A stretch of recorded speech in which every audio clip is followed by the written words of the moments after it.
dalam doktrin pemilu atau pemilihan demokratis, kerangka hukum pemilu itu kan dia harus jelas dan tegas ya. Kerangka hukum dalam pemilu itu harus demokratis, dalam doktrin pemilu demokratis.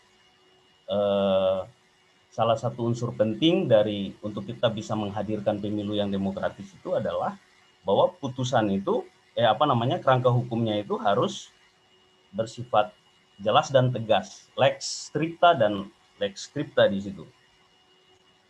Nah, sifat jelas dan tegas dari suatu putusan dari suatu kerangka hukum itu harus benar-benar tercermin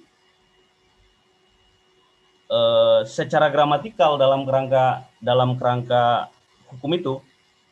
Kenapa secara gramatikal? Karena agar seluruh kemungkinan makna dan tafsir itu dimengerti secara sama begitu. Sebagai produk hukum yang, kalau kita tahu dalam asas hukum itu ada semua orang dianggap tahu hukum. Semua orang dianggap tahu hukum itu include, melekat di dalamnya bahwa hukum yang harus diketahui itu memang hukum yang telah jelas, hukum yang telah tegas, hukum dengan sifat-sifat lex scripta dan lex stricta itu.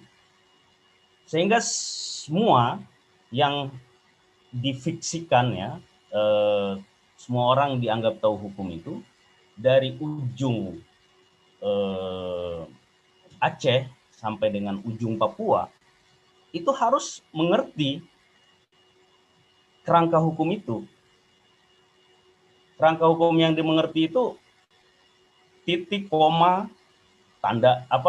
titik koma, huruf, kata, kalimat, dan seterusnya, itu harus dimengerti secara sama